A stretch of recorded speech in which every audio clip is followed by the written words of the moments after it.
This is the Business of Apps podcast, bringing you actionable insights from the leaders of the global app industry and the world's fastest growing apps. You can find more app news, data and analysis over at businessofapps.com. Welcome to the Business of Apps podcast. On this show, we invite app industry professionals to cover various topics. We promise to do our best to keep it both insightful but brief. On this episode, we have Lisa Kennelly, Chief Marketing Officer at Fishbrain. Lisa, welcome to the Business of Apps podcast. Yes, hi. Thanks for having me. It's great to have you on the show. Thank you for coming. All right. It's mid-May 2021. If you would ask any app marketer a year ago what she or he will be doing this year, a year plus into the future, you would most likely hear something about incremental app growth techniques, trying new user acquisition channels. But in reality, we all know what we've been doing since early spring last year. We've been trying to adapt our businesses to the world going through the pandemic. Today, we have Lisa to tell us the story of Fishbrain and how its team has been dealing with the new app industry landscape. But let's talk about you, Lisa, first. Tell us about yourself. How did you get into this digital marketing world? Yeah, sure. So I'm from the US originally. You can probably tell by my accent, but I have been living here in Stockholm, Sweden for the last little more than 3 years. When I came here to work for Fishbrain as the Chief Marketing Officer. And previously I was in Berlin, Germany, and I was the Director of Marketing for Clue, which is a female health app there. So I was really involved in that app scale-up journey. And then before that, I was in Canada working in a product marketing role at a digital agency. And then previously in Seattle, where I'm from, also working at a digital agency. So kind of have come up, sort of started off more on the agency side and then moved into the client side. And then way back, I started out my career as a journalist doing sports journalism, actually, for a newspaper, as old-fashioned as that sounds. Yes. So always something in communications and marketing, but have spent the last 8 years or so in the digital space, really. That's a pretty diverse career, I should say. You're not new to Europe. You've been living in Sweden, Germany. So I think by now you're more or less better equipped to know like the mentality of local folks when you're doing a marketing campaign. It's not like you're doing it from afar, sitting somewhere in States or Canada. You're have a better sense of what should work for local folks, right? It is true, although actually the two companies that I have worked at, so Fishbrain and Clue, we have most of our audiences in the United States. So I'm actually hired to run marketing because I know the US audience. But I mean, of course, we do have, outreach and marketing in those other countries in Europe and elsewhere. So I can do that as well. Gotcha. All right. Actually, in June of the last year, we have Ayad Barati from your team, and she did talk about the company a little bit, but for the benefit of folks who haven't heard that episode, what is Fishbrain? Yeah, so Fishbrain is an app for fishing, and fishing is actually the world's most popular hobby. So I always say to people, even if you personally are not into fishing, I bet you know somebody very close to you who is obsessed with fishing, right? Yeah. So a relative, a cousin, a friend, everyone has someone in their close circle who is totally into fishing. So once you think about that, you realize how big that market is. So Fishbrain's been around for about 8 years now. It started out really as a social network for fishing. So sort of like Instagram for people who are interested in fishing, you could connect with people who shared the same interest as you. And then increasingly over time, when people were sharing photos of the fish they caught, and with that came the info of where they caught it, how big it was, what the weather was, we could start to use that data and turn that into information to help you go fishing. So we can say, in this body of water, these are all the catches that have been logged here. And from that, we can tell you, here's the best time to fish, here's the best bait to use, here's the best weather for when you're fishing for that species. So we were able to take the social, turn that into utility. And then the last couple of years, we added in the eCommerce as well. So if you're going fishing, of course, you need to have a lot of fishing gear, right? Anyone who's into fishing will tell you they spend a lot of money on fishing gear. And we can also tell you, hey, this fish was caught here with this weather, this time of day, and this was the gear they used. Would you like to click one button and buy that gear as well? So that's really, we want to build out that entire fishing experience and phishing journey. So that's where we're at with Fishbrain. And it's gone from being it still is primarily an app, but now we have a website as well. We have a marketplace to buy fishing gear. Let's see, we're up at almost 100 people now on the team. And what's been great about the last year is we used to really be based all in Stockholm, and now we're much more remote friendly, and we have team members all over the place. So that's pretty exciting to see. Got it. You mentioned Instagram comparing your company with, and I should tell you, you guys in a way better shape, because for me, Instagram kind of morphed through a cozy, kind of a home style grocery store to a huge mall at this point. But you guys, from what I can see, still keep the spirit of community of folks, and it doesn't just go through, 100% commerce, and it's still based on emotions and relationships between people, right?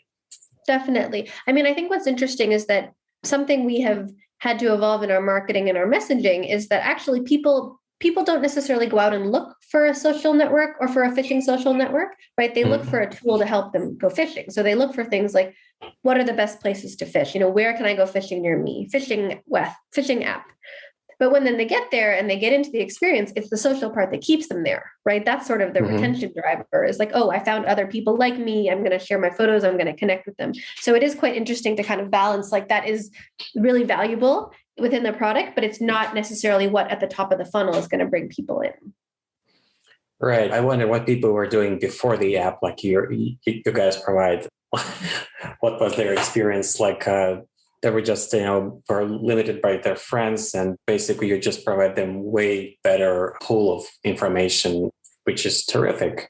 I don't fish personally, but like I said, or like you've said, I know a few folks who do, and it's just like you said, it's hardly possible to imagine that you don't know anybody who at least have an interest or at some point try to fish or have it as a hobby right now. All right, we're sitting in the mid-May of 2021. I think it's a good moment to take a look back at Fishbrain growth throughout 2020 and the first quarter of this year. How has been this ride for you guys? This is what I want to ask you. So I guess we're one of the companies that, I don't like to say we benefited from like COVID and lockdowns, but we weren't hurt by it as some companies were, right? So in a lot of places, fishing was one of the few activities you could do. It was sort of naturally social distancing. It's very easy to do that. Most places, the waters were still open. A couple of places around the world, they shut down, but mostly it was something you could do. So it wasn't just us, but, in the fishing industry, people saw involvement in that, participation numbers go up across the board in all interests of fishing. So we saw our numbers go up quite a bit. And then also it timed well, as I mentioned, we added e-commerce, and, e-commerce went up for everyone last year, right? All of a sudden, everyone had to buy stuff online. And how convenient, we had just launched our e-commerce site. So that was really helpful for us. And also, especially a lot of the bigger retailers, Amazon and so forth, they weren't able to ship fishing gear because they were prioritizing, necessities for quite a long time. So we were one of the few places you could get fishing gear for quite a while. So that was quite interesting for us. And so we had some really nice numbers in the last year. And then, of course, in this year, the challenge is like, how do we retain those people and how do we bring them back? And what is it going to mean when now, everything's opening up, especially in the US, which is our target market? Where's the competition there that wasn't there last year? That's what we're still really kind of navigating on both sides. People do want to get outdoors and do stuff with people, and people are still fishing. But I think we have more competition from like other activities in the past. So yeah, that's a bit of a challenge that we're still kind of trying to figure out and adapt to, I would say. So it's not like you're losing some folks completely. I mean, if people have a passion for fishing, and they definitely by now, after a year, clearly saw the benefit of using the app, but they may just use the app less because they've got something else to do. Like finally, they've been waiting, eagerly start doing anything except just sitting at home, and luckily just to have a fishing experience. Right. Exactly. That is one thing we're trying to figure out, but potentially, that is part of it. So you mentioned the e-commerce, and recently we have Jamie Davis from FitApp, and we were talking about the partnerships for that business, which is in the digital fitness space. So how does partnerships work for Fishbrain? So if you're thinking about partnering with a specific company, what criteria to choose the one would come to your mind? I mean, it definitely depends on what kind of partnership it is, right? We have all kinds of partnerships. I mean, we have partnerships that are, integrating certain types of maps into the app, like depth maps from, providers who have those from people who go out on their boats and they have all this data about, how deep is the water, and we integrate that. And that's like a tech partnership. We have the brand partnerships, right? Which is for getting brands. So we actually run a marketplace model, right? So we work with the brands and they, sell their products on our shop. And so those are some partnerships we have. We have partnerships with universities and researchers who are really interested in the data that we have, right? They want to look at like patterns of how many fish are being caught where, how does that change over time? So that's really interesting to work with those sort of researcher partners to actually, do studies on the data, anonymous, of course. It's all about just the fish. They don't want to know about people, just the fish. Right. Got it. And then we're also looking at like awareness partnerships now more and more this year. We're really going into the brand awareness space and looking at what partnerships we can do to sort of just that are less like, acquisition or performance driven and more about, getting our brand next to really other prominent brands in the fishing space, especially as there's maybe more competition coming up in fishing apps. We want to be seen as like the top dog, like we are the definitive one in the space. If you think about a fishing app, you think about us. So partnerships that solidify our position there, that's something else we look at.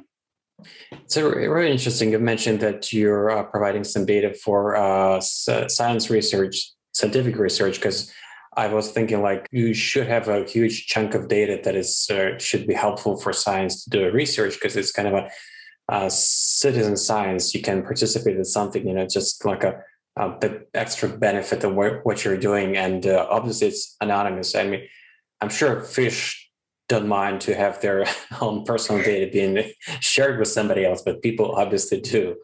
I get it. Now, let's talk about the marketing you guys have been doing for the app. So what has been working for you throughout this period? Because we're talking about more than a year. When we were talking with Ayat last year, it was kind of a shorter experience, just a few months. Now it's more than a year. Probably have a different experience and more to say about which channels have been working for you guys. Yeah, sure. I mean, we definitely still rely quite heavily on Google and Facebook. Like those are the big ones. And then, Instagram is part of Facebook, of course. So those still drive a ton for us. And, we do influencer marketing, as part of one of our channels. I wouldn't say it's like a major one, but it's still absolutely something that is important for us.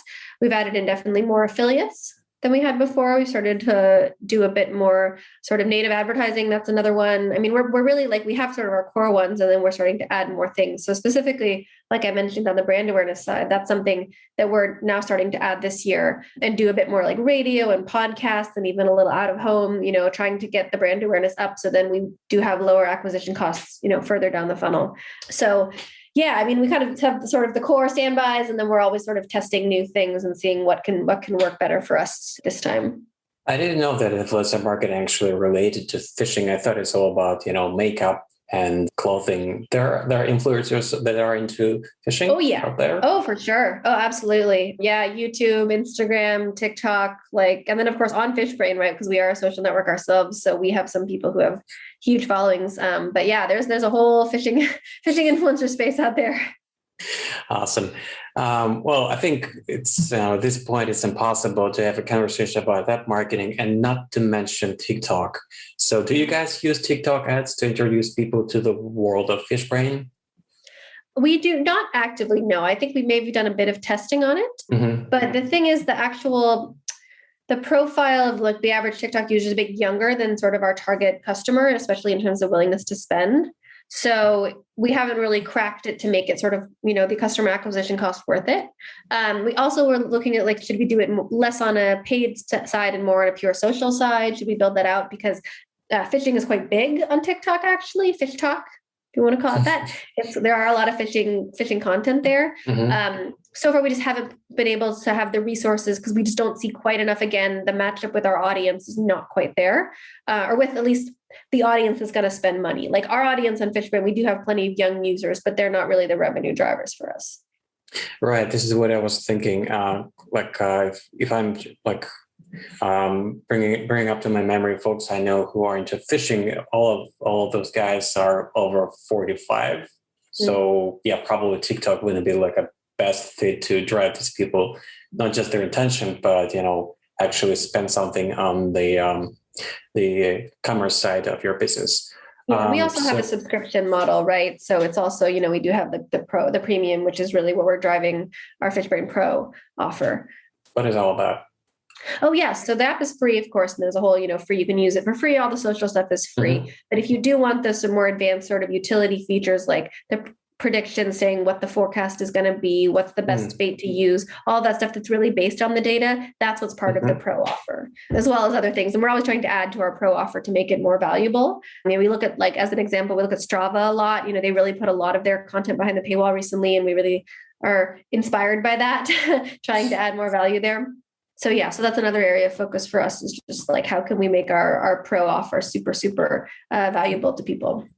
Great. Probably, you can provide some takeaways from your, going through pandemic experience for other businesses, something that kind of a holistic view on what you're doing in your business, something which can be applicable to other verticals. Sure. I mean, I think to me, it may be less on the business side and more on the sort of company people management side, but that's absolutely been the bigger challenge. I manage a pretty big team, and we've hired a lot in the last year, but I've hired people who have never met in person. And that's been quite a challenge. How do you onboard people? How do you connect them with other people on the team? How do you build a connection with them? I think that's been something that, I would say takes up more time than you expect and takes up more energy than you expect. And so more of my day, if I'm, doing strategy and I'm doing people management, I'm doing a little operations, the slice of the pie that goes into the people management side is much bigger than it was a year ago.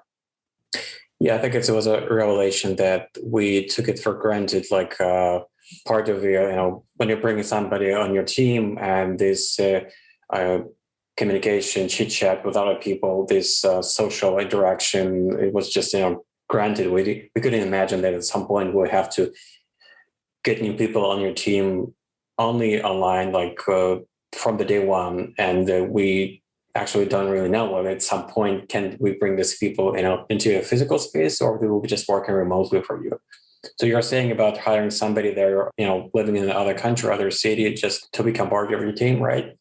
Yeah. I mean, and some of them, maybe they even are local, but because of restrictions or whatever, we haven't had a chance to person yet, and it's both. It's definitely in kind of both parts. So that's challenge. And also just keeping people's spirits up, keeping people motivated, even if stuff business-wise is maybe going well, if it's here in Sweden, it's pretty dark in the winter, you're in the third month of no sunshine and things are looking bleak. How do you keep people motivated? How do you see when they need a break? How do you balance that and find ways to keep them engaged? That takes a lot of effort, I would say. Yeah, I totally get it. In a real world, you can just, seeing somebody without asking him, you can, take his mood by his behavior and see probably he needed a break, or just, he's bored or something, but it's really hard to do without, breaking somebody's privacy to do it remotely. It's definitely a challenge. All right. I think we've covered the major topic on the table right now. And as always on this show, I have a few questions I'm asking my every guest to help the audience to know him or her better. So here they are. What smartphone do you use? Are you iOS or Android person? Have you been switching or staying completely all time on one side? I have been almost always iOS, but I did dabble in Android for a year or so a while ago. How was it? Why did you get back? I mean, I thought I would give Android a shot, and it was sort of cheaper at the time. But I don't know. I just I went back to iOS. Well, that's a smart move. Now you know for sure that wasn't just but prejudice and bias for you to stay in iOS all the time. So you tried an Android setting and went back. But it's just a matter of personal preference. As I've heard from many folks on this show, it's just a matter of whichever works better for you. Okay. But do you remember your first mobile phone? Yeah. I mean, I don't remember what brand. I want to say Motorola probably, and it was really, it was a real, was it the Razor? I had a Razor at one point, but I don't think that was the first one. I think I had something before that. Yeah. It was super heavy and very basic. Yeah. Long time ago, probably back in, let me think what year this would have been, 2000 maybe or so. Yeah, I think by now we would be able to sell that thing on Sotheby, I think, for a good chunk of money. Probably not now, in a few years, if it's still operational. Okay, imagine you've left your home and you, for whatever reason, you left your smartphone sitting on your desk. What would be the most missing feature for you? That's a great question. Yeah, probably the camera, because when I'm out and about, if I'm with my kids, I'm usually trying to take pictures of them. So that's probably what I miss the most. Gotcha. Are there any app technologies you're most excited about? Like you're looking at your device and thinking, wouldn't it be great if that thing could do this or that feature, that new thing for you, and not gimmicks, something useful. Could be hardware, software, or could be vice versa. Probably you're looking at your phone thinking, would it be great that I would be using less the thing to occupy less space in my life? Oh, that's a great one. I'm not sure about how to answer that one. Yeah, I honestly would like to be less reliant on my phone, especially for ways to entertain my children. Because right now it's my phone controls all the Spotify usually, and they're always turn on kid music. We just go back to CDs or tapes, and you can do it yourself. Right. I totally get it. It's just for me, it's a bit of a complicated. As great as this thing is, you still want to have, the relationship with the thing, like with a hammer, scissors, any tool you have in your disposal, and use it at some specific moment for some specific task, and then just, put it away. It's just basically we're talking about obsession with a thing, like how much attention this thing is grabbing.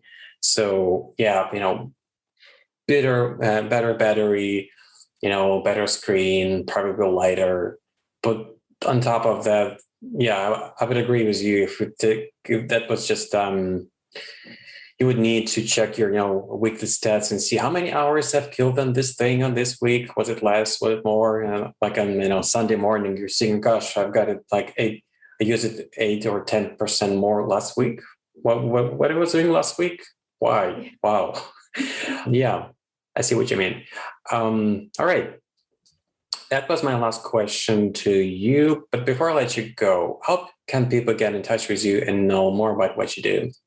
Sure. Probably LinkedIn is the best way to find me. I'm sort of off most social media these days. Or of course, Fishbrain, you can download the app and check it out. But look for me on LinkedIn. I'm pretty active there, and you can reach out there if you're wanting to get in touch.